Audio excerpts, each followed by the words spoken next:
পূর্ব মেদিনীপুরের নিমতৌড়ির ঠেকুয়া বাজারে মহাকুম্ভ পুণ্যার্থী সম্মান সম্মেলনে উপস্থিত হন বিজেপি নেতা তথা প্রাক্তন সাংসদ দিলীপ ঘোষ, অভিনেতা তথা বিজেপি নেতা রুদ্রনীল ঘোষ। উপস্থিত ছিলেন রাজারামপুর আশ্রমের মহারাজ মহানন্দপুরী সহ অতিথিরা।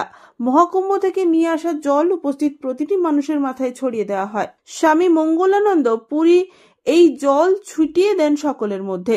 ওম সুপ্রকাশ মহাদীপ সর্বতস্তিমিরাপহ সভাচ্ছাভ্যন্তরদ্বয়ং প্রতিগৃহ্যতাম ইদং দীপং ঐং ক্লীং শ্রী সর্বদেবেভ্যো নমঃ ইদং দীপং ঐং ক্লীং শ্রী সর্বদেবেভ্যো নমঃ। ওম ভদ্রং কর্ণেভিঃ শৃণুয়াৎ স্থিরৈরঙ্গৈস্তुष्टुतं शस्तनूभिर्वसे मही देवहितं यदायो।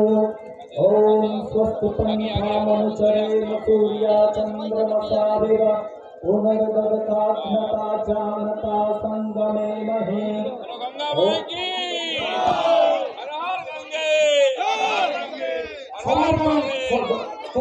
বর্তমান পরিস্থিতি নিয়ে কবিতাও বাঁধেন রুদ্রনীল ঘোষ।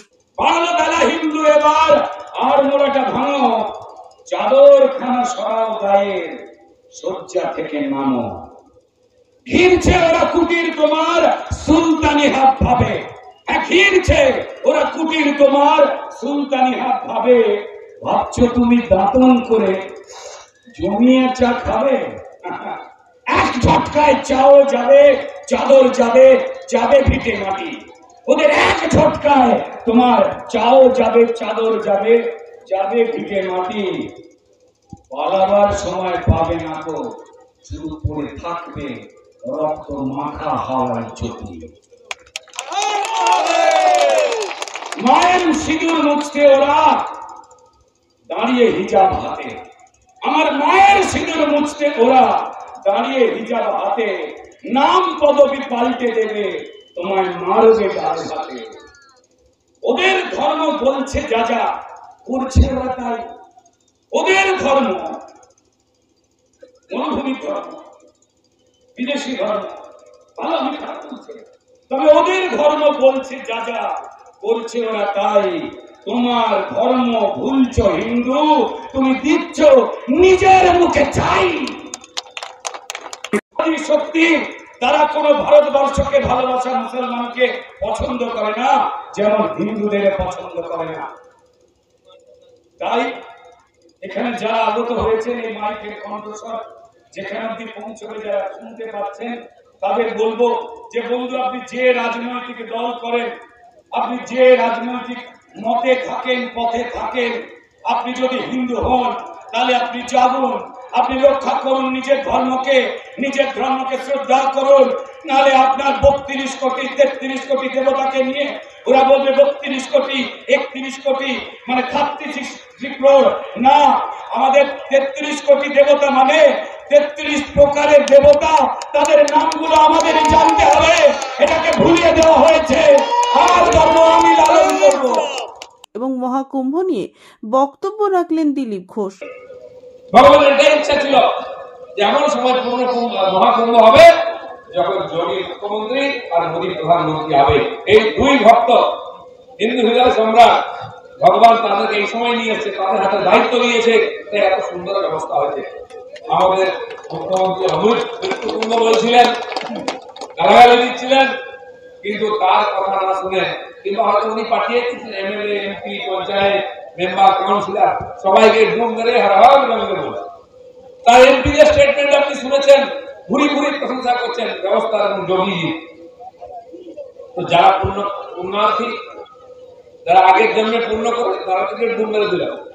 আর যারা পারল না, যাদের পুণ্য নাই গত জন্মে, তারা পৌঁছতেই পারল না। কিন্তু আমরা জানি ভগবান রামচন্দ্রকে গালাগালি দিই বা প্রশংসা করো, তার উদ্ধার হবে, তার সঙ্গে যাক বা তার হাতে মৃত্যু হোক, তার উদ্ধার হবে। তাই এই কুম্ভ সবাইকে মনের ইচ্ছা পূর্ণ করেছে। যারা ব্যবসা করতে গেছেন তারা লাভ করেছে, যারা পুণ্য করতে গেছেন ডুব মেরেছে। কাজলের মতো লোকেরা যারা তপস্যা করতে গেছেন, 1 মাস কল্পবাস করেছেন, সাধ্যায় করেছেন, যজ্ঞ করেছেন, আহুতি করেছেন, প্রবচন করেছেন, তারা করেছেন। আর যারা বিরোধিতা করতে ইস্যু খুঁজেছেন, ভগবান তাদেরকেও ইস্যু দিয়েছেন, কয়েকটা অ্যাক্সিডেন্ট হয়েছে, যাতে তারা ধান্দাটা চালান। তো পূর্ণ কুম্ভ কাউকে নিরাশ করেনি। এই যে ভারতের উত্থান শুরু হয়েছে ভারতবর্ষের অর্ধেক লোক গিয়ে ডুব মেরে এসছে। আর আমি তো বলছি যেটা প্রকাশ্যে আসছে না, পশ্চিমবাংলার অর্ধেক লোক গিয়ে ডুব মেরে এসছে, তার মধ্যে টিএমসির লোক বেশি ছিল, কারণ কাঠমান্ডি আর সিন্ডিকেটের পাপ ওখানে গিয়ে ডুবে এসছে। এই চক্রান্ত অনেকদিন ধরেই চলছে। বাংলাদেশি মুসলিম ভোটারদের নিয়ে এসে ভোটার করা হচ্ছে, হিন্দুদের নাম কেটে দেওয়া হচ্ছে। এর বিরুদ্ধে বারবার কমপ্লেন করেছি এবং এর লড়াইটা আমাদের চলবেই। লক্ষ লক্ষ রেশন কার্ড ভুয়ো বেরোচ্ছে, লক্ষ লক্ষ ভোটার কার্ড রাস্তায় পড়ে আছে, কত বড় ধাঁধলি হচ্ছে বোঝা যাচ্ছে। এই লড়াইটা আমাদের শুরু করেছি, চলবে। এর সঙ্গে কি ভিডিওরাও যুক্ত? পুরো প্রশাসন যুক্ত। ভোটার লিস্টের নাম ভিডিওরাই তোলেন, তার কর্মচারীরা তোলেন। সেই জন্য নিঃসন্দেহে বলা যায় যদি হয়ে থাকে টিএমসির প্ররোচনায় প্রশাসন পুরো কাজ করছে। আজকে হাওড়ায় শুভেন্দু অধিকারী আক্রান্ত হয়েছেন, কি বলবেন? দেখুন, শুভেন্দু অধিকারী আমাদের বিধানসভার নেতা, বিরোধী নেতা, তাকে সুরক্ষা দেওয়ার দায়িত্ব পুলিশ। তার গায়ে একটা ছোট্ট আঁচও লাগবে কেন? তিনি ক্যাবিনেট র্যাঙ্ক মন্ত্রীর সমান মর্যাদাপন্ন সম্পন্ন, তাকে সুরক্ষা দেওয়া দেবে। তাকে আটকাচ্ছেন, আটকাতে গিয়ে তার গায়ে চোট লাগাচ্ছেন। তো পুলিশ কি টিএমসির গায়েটা নিয়ে নিয়েছেন? তার গায়ে একটা আঁচড়ও কেন লাগবে বিরোধী নেতার গায়ে? তিনি গেছেন, এই সরকারের মন্ত্রী নেতারা যেতে পারেন যেখানে, আমার নেতা যেতে পারে না? কি এমন শুদ্ধ হয়ে যাবে নাকি আবার ধস নেমে যাবে? এই পার্টি আর সরকারের ধস নেমে গেছে, এটা বাঁচাবার চেষ্টা হচ্ছে। ব্যুরো রিপোর্ট, খবর BCBS।